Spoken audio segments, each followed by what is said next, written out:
Hello Anshul lovers, welcome back to my channel. तो last part में हमने देखा था वांग जी वुयिंग को बिना कोई रिस्पॉन्स दिए उसे अवॉइड करते हुए आगे निकल जाता है। वुयिंग शिचैन से पूछता है उसे अचानक क्या हुआ। शिचैन उससे कहता है तुम्हें कोई आइडिया भी नहीं होगा कितनी बार मुझे उसे रोकना पड़ा कि वो ल्यूकस को जान से ना मार दे। वो बहुत ज़्यादा नाराज़ हो रहा था खुद से क्योंकि उसने तुम्हें इस पोजीशन में डाल दिया था। उसे डर लग रहा था कि कहीं तुम हर्ट ना हो जाओ। विंग कहता है पर इसमें उसकी कोई गलती नहीं है, उसने मुझे इस पोजीशन में नहीं डाला था।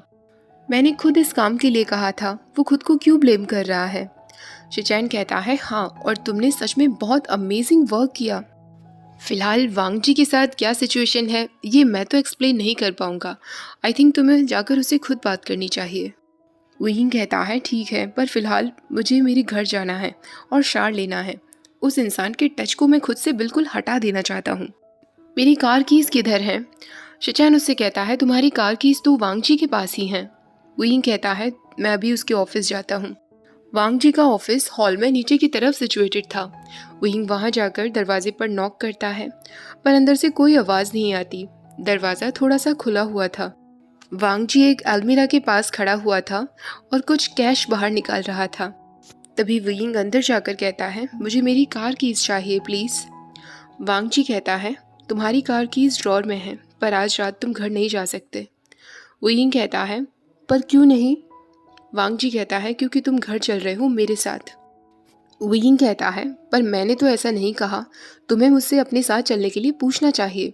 तुम एक अल्फा मेल की तरह बिहेव नहीं कर सकते। वो बिहेवियर केवल बेडरूम में चल सकता है, पर यहाँ नहीं। वांग जी उससे कहता है मैं बस। वो अपना सेंटेंस फिनिश नहीं कर पाता। वुयिंग पूछता है तुम बस क्या? तुम एक ओवरग्रोन चाइल्ड की तरह बिहेव कर रहे हो वांग जी। ऐसा कहकर वो वहाँ जाकर खड़ा हो जाता है जहाँ वांग जी खड़ा हुआ था। वो एक बार फिर उससे कहता है मेरी कीज़ कहाँ है। वांग जी की तरफ से फिर कोई जवाब नहीं आता। वुयिंग अब उसके बहुत नज़दीक जाकर खड़ा हो जाता है। दोनों के बीच में 1 इंच की ही दूरी थी और उससे फिर चिल्लाते हुए कहता है मैंने कहा मेरी कीज़ कहाँ है वांग जी। और उसके बाद वांग जी सीधे उसके दोनों हाथों को पकड़ता है और उसे एक टाइटली हग कर लेता है। विंग की पूरी बॉडी एकदम कंफ्यूजन में खड़ी थी। वांग जी ने उसे ऐसे गले लगाया हुआ था जैसे उसे डर हो कि कहीं विंग उसके सामने से गायब ना हो जाए। वांग जी उससे कहता है आई एम सॉरी, मुझे ये सब नहीं करना चाहिए था। जब तुम वहाँ थे एक मोमेंट पर ना ही मैं लूकस को देख पा रहा था और ना ही तुम्हें। मैं बहुत ज़्यादा डर गया था एंजल। मुझे बहुत डर लग रहा था कि कहीं वो तुम्हें कुछ कर ना दे। विंग उससे एक सॉफ्ट वॉइस में कहता है मैं बिल्कुल ठीक हूँ लंजा। वांग जी कहता है आई नो, पर फिर भी। वैसे छोड़ो ये सब, मुझे तुम पर बहुत फ़क्र है। सॉरी मैंने बाहर तुम्हें इग्नोर किया, पर अगर मैं तुम्हारी तरफ देखता तो वहीं ब्रदर के सामने तुम्हें हक कर लेता। विंग उससे कहता है ओह सीरियसली, पर मुझे कोई प्रॉब्लम नहीं होती अगर तुम ऐसा कर भी लेते तो। फिलहाल मैं तुम्हें माफ़ कर देता हूँ, पर अगली बार से मुझे इस तरह इग्नोर मत करना। दोनों मुस्कुराने लगते हैं और विंग भी वांग जी को टाइटली हग करता है। उसके बाद वांग जी विंग के हाथ में काफ़ी सारा कैश रख देता है। विंग उससे कहता है ये तो $5000 से भी ज़्यादा लग रहा है। वांग जी उसकी तरफ आंख मारते हुए कहता है किसी को बताना मत। दोनों एक बार फिर एक दूसरे को हग करते हैं। तकरीबन 10 मिनट के बाद जब दोनों की बॉडी रिलैक्स हो जाती है, विंग पूछता है हम कब जाने वाले हैं? मुझे जल्दी से शार लेना है लंजा। वांग जी कंफ्यूज होते हुए पूछता है हम? तो विंग एक नॉटी स्माइल देते हुए कहता है हम दोनों तुम्हारी प्लेस पर जा रहे हैं ना। वांग जी कहता है ओके, पर तुम्हारी कार मैं ड्राइव करूँगा। उसके बाद वो लोग कार ड्राइव करते हुए वांग जी के बड़े से मैंशन के सामने आ जाते हैं। वांग जी ने विंग की कार वहीं पार्क की थी जहाँ उसकी कार खड़ी हुई थी। विंग अंदर जाकर कहता है तुम्हारा प्लेस तो बहुत ब्यूटीफुल है। वांग जी का मैंशन फॉरेस्ट के बीचों बीच वहाँ सिचुएटेड था जहाँ लोग नहीं थे। आसपास कोई भीड़ भाड़ नहीं थी, हर जगह सिर्फ ताज़ी हवा थी। वांग जी उससे कहता है थैंक यू, और वो विंग की जैकेट निकाल देता है। विंग पूछता है तुम यहाँ अकेले रहते हो? वांग जी कहता है नहीं, ब्रदर भी यहाँ रहते हैं, पर ज़्यादातर उनका टाइम कंपाउंड में ही बीतता है। विंग की नज़र एक वॉल पर जाती है जहाँ काफ़ी सारे मेडल्स और सर्टिफिकेट्स थे जो अकेडमिक परफॉर्मेंस के लिए मिले हुए थे, जिन्हें देखकर विंग कहता है ओ माय गॉड, क्या ये सचमुच सारे के सारे तुम्हारे हैं?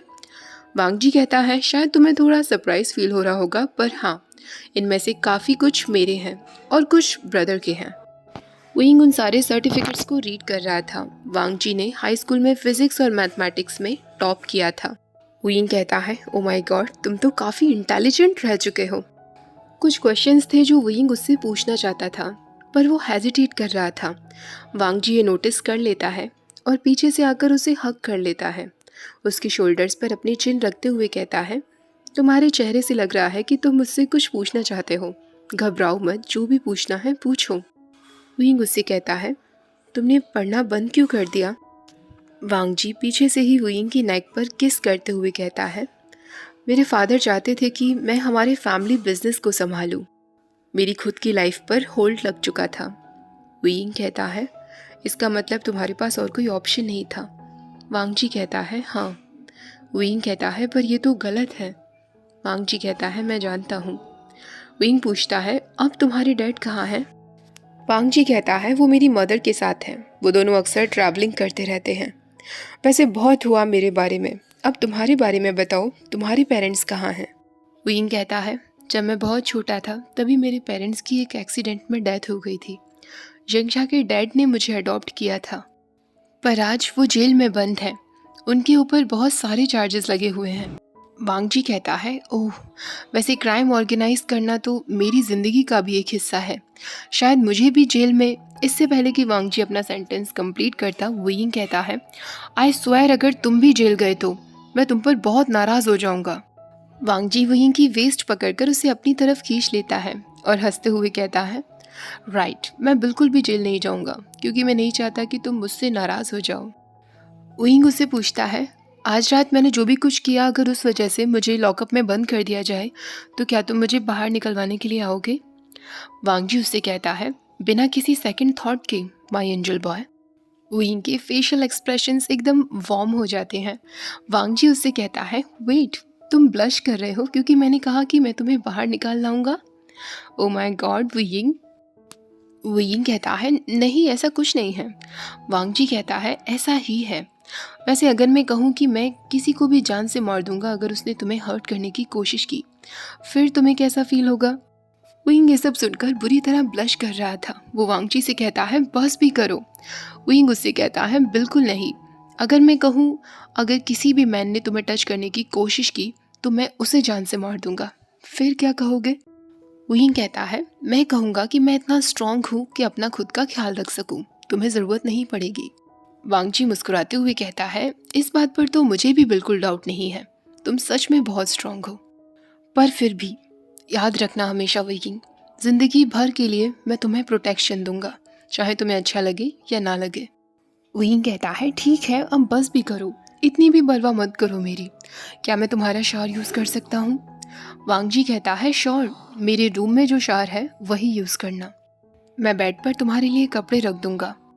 ऐसा कहकर वांग जी चला जाता है। विंग वांग जी के रूम में आता है और उसके बाथरूम की तरफ जाता है। विंग ने अपनी लाइफ में इतना ब्यूटीफुल और इतना बड़ा बाथरूम नहीं देखा था। विंग शावर ले रहा था, वो अपने प्लेजर में खो ही गया था। उसने हॉट वाटर में शावर लिया था, पानी की गर्म बूंदें उसकी नेकेड बॉडी पर पड़ रही थी। उसके दिमाग में वो सारे फ्लैशबैक्स चल रहे थे जब उसने और वांग जी ने साथ में शावर लिया था। अचानक से शावर रूम का दरवाज़ा खुलता है और विंग को अपने शोल्डर्स पर लिप्स का एहसास होता है। वांग जी भी एकदम नेकेड होकर वॉशरूम में आ गया था और उसने विंग को पीछे से पकड़ लिया था। वांग जी के बड़े बड़े हाथ विंग के स्टमक पर थे। उसके टच से विंग मोन करने लगता है। अचानक विंग उससे कहता है नहीं। तुरंत ही वांग जी अपने हाथ उससे हटा लेता है और उससे कहता है आई एम सॉरी। वांग जी वहाँ से जाने ही वाला था, तभी विंग मुड़ता है और उसके दोनों हाथों को पकड़ लेता है। वो वांग जी को वहाँ से जाने नहीं देना चाहता था। बिना एक सेकंड भी बर्बाद किए वो अपने घुटनों पर बैठ जाता है और इस बार वो वांग जी को प्लेजर देना शुरू कर देता है। वो वांग जी को बहुत अच्छा फील करा देना चाहता था। वांग जी एक गहरी सांस लेता है और हॉट वाटर बंद कर देता है। उसके बाद शावर रूम में केवल वांग जी की गहरी सांसों की आवाज़ थी। वो अभी तक पूरी तरीके से हार्ड तो नहीं हुआ था, पर वांग जी के लिए ये उतना डिफ़िकल्ट नहीं था। विंग उसे शक करना बंद नहीं करता और धीरे धीरे वो हार्ड होने लग जाता है। विंग की आंखें भी एकदम वाइड रह गई थी। जैसे जैसे वांगजी हार्ड हो रहा था, वुयिंग की थ्रॉट मसल्स हर्ट करना शुरू हो गई थी, पर वुयिंग फिर भी उसे बेस्ट प्लेजर प्रोवाइड करा देना चाहता था। वुयिंग की आंखें वाटरी हो गई थीं और वहीं वांगजी की आंखें लस्ट से भरी हुई दिख रही थीं। वो अचानक से शावर वॉल को पकड़ लेता है और वुयिंग की आंखों में देखता है जैसे वो पेन में हो। वुयिंग उससे पूछता है, क्या हुआ? क्या तुम चाहते हो कि मैं रुक जाऊं? वांगजी कहता है, बिल्कुल नहीं, बिल्कुल मत रुकना। वांगजी की आवाज़ एकदम हस्की और डीप थी। वुयिंग उससे पूछता है, तुम खुद पर कंट्रोल कर रहे हो ना? वांगजी अपनी आंखें बंद करते हुए कहता है, हाँ। वुयिंग कहता है, तुम्हें कंट्रोल करने की ज़रूरत नहीं है। ऐसा कहकर वो उसे और भी हार्डली सक करना शुरू कर देता है। वांगजी कहता है, फाइन। उसके बाद वांगजी एक ग्राउल के साथ वुयिंग के वेट हेयर को पकड़ता है और उसे अपनी तरफ खींच लेता है। अब वो वुयिंग को पूरी तरीके से रुइन कर देना चाहता था और वुयिंग उसके लिए तैयार था। उसके ऊपर से वुयिंग की मॉर्निंग फायर में फ्यूल का काम कर रही थी। वांगजी उससे कहता है, एंजल बॉय, तुम सच में बहुत अमेजिंग हो। ऐसा कहकर वो वुयिंग के लिप्स पर हार्शली बाइट कर लेता है। जब वुयिंग को सांस लेने में तकलीफ होने लगती है, वो वांगजी के थाइस पर टैप करता है। उसके बाद जाकर वांगजी उसे छोड़ता है। वांगजी उसके बालों को खींचते हुए कहता है, मुझे बिल्कुल पसंद नहीं है जब कोई और आदमी तुम्हें टच भी करता है तो। उसके बाद वांगजी उसकी तरफ अपना हाथ बढ़ाता है और उसे गोद में उठाकर बेड पर ले आता है। पूरी रात उनका हॉट सेशन चलता है। अगली सुबह वुयिंग वांगजी से पहले जाग चुका था। वांगजी पीसफुली सोया हुआ था। सोते हुए भी वो बहुत ब्यूटीफुल लग रहा था। वुयिंग उसे बिना जगाए और बिना कोई आवाज़ किए बेड से उठ जाता है, अपनी कार कीज लेता है और वहाँ से चला जाता है। वुयिंग के जाने के बाद वांगजी की जब आंखें खुलती हैं तो वो बहुत डिसअपॉइंटेड था। उसने एक्सपेक्ट नहीं किया था कि वो अकेला जागेगा। बेड में उसके साथ वुयिंग नहीं होगा, क्योंकि वो इस वक्त सुबह सुबह रोल होकर वुयिंग की साइड जाना चाहता था, उसे वार्म किसेस करना चाहता था। एक सेकंड के लिए तो वो होप कर रहा था कि शायद वुयिंग उसके रूम में ही होगा, वो बाथरूम यूज़ कर रहा होगा या किचन में होगा, पर पूरे घर में एकदम शांति छाई हुई थी। बेडशीट भी एकदम कोल्ड हो गई थी जहाँ वुयिंग की वार्मथ थी।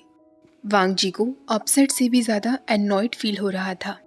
जब वो नीचे आता है तो मैट्रेस पर एक नोट पड़ा हुआ था जिस पर लिखा था, तुम बहुत ही बुरी तरीके से सोते हो लांग वांगजी, तुम्हारी साइड होनी चाहिए ना, पर तुम रात को बार बार खिसक कर मेरे पास आ रहे थे।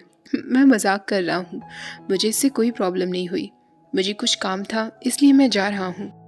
अगर तुम्हें बुरा लगा हो तो मेरे पास आ जाना, मैं तुम्हें किस करूँगा और तुम्हारी सारी नाराज़गी दूर कर दूंगा। नोट पढ़ते ही वांगजी के चेहरे पर एक स्माइल आ जाती है। वांगजी अभी भी नेकेड था। वो अपनी नेकेड बॉडी की तरफ देखता है और वो केवल वुयिंग की ब्यूटीफुल आइज के बारे में ही सोचे जा रहा था। उस नोट को बार बार पढ़ते हुए वांगजी मन में ये भी कह रहा था, मुझे वुयिंग को बताना होगा कि उसकी हैंडराइटिंग कितनी बुरी है। यॉर्निंग करने के बाद वो वॉशरूम जाता है और बाथ लेकर रेडी हो जाता है। लायन चचान अभी तक घर नहीं आया था। 1 घंटा हो चुका था। जब वो अपने घर से बाहर निकल ही रहा था, दरवाज़ा खोलते ही उसे सामने एक लड़की नजर आती है जिसके फेस पर एक फ्लर्टी लुक था। लड़की का नाम नैट था। उसने ट्रेंच कोट पहना हुआ था। वांगजी उसे देखकर एक एनॉयड फेस बनाता है। नैट कहती है, व्हाट, मुझे देखकर तुम कोई मॉर्निंग किस नहीं करोगे? वांगजी उससे कहता है, जस्ट शट अप और मेरे घर से बाहर निकल जाओ। नैट उससे कहती है, व्हाट्स रॉन्ग विद यू, तुम्हें तो मॉर्निंग सेक्स पसंद है, मुझे आज भी याद है।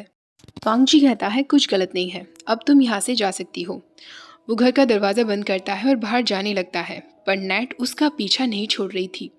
नैट उसके पीछे पीछे आने लगती है और उससे कहती है, जब तुम नाराज़ होते हो तो और भी हॉट लगते हो, तुम अपना सारा गुस्सा मेरे ऊपर क्यों नहीं निकाल देते? मैं बिल्कुल तैयार हूँ तुम्हारी पनिशमेंट झेलने के लिए। वांगजी उसका हाथ पकड़ता है और ट्विस्ट करते हुए कहता है, अब तुम मेरा पेशेंस टेस्ट कर रही हो नैट, शायद मुझे अपना सारा गुस्सा तुम्हारे इस रिस्ट पर निकालना चाहिए। नैट कहती है, तुम मुझे हर्ट कर रहे हो। वांगजी कहता है, और तुम मुझे इरिटेट कर रही हो, मुझे फिर से टच करने की कोशिश मत करना और यहाँ से दूर चली जाओ। नैट कहती है, मैं टैक्सी लेकर यहाँ तक आई तुमसे मिलने के लिए और तुम मुझे इस तरह ट्रीट कर रहे हो। वांगजी फिर से उसे इग्नोर करते हुए अपनी कार में बैठता है और बिना कोई जवाब दिए वहाँ से चला जाता है। वांगजी के दिमाग में सिर्फ वुयिंग था और कोई नहीं। ओके गाइस, आज का पार्ट यहीं ख़त्म करते हैं। ये नेट कौन है और वांग जी से इसका क्या रिश्ता है, ये तो आगे ही पता चलेगा। और इसका नेक्स्ट पार्ट कब आएगा ये मैं आपको नहीं बता सकती। जब भी मुझे टाइम मिलेगा मैं डालने की कोशिश करूँगी। ऑल्सो गाइज, आवाज़ मेरी थोड़ी डिफरेंट लग रही होगी क्योंकि मुझे कोल्ड हो गया है, तो प्लीज़ थोड़ा सा मैनेज कर लेना। मिलते हैं हम नेक्स्ट वीडियो में, तब तक के लिए bye bye. Thank you for watching.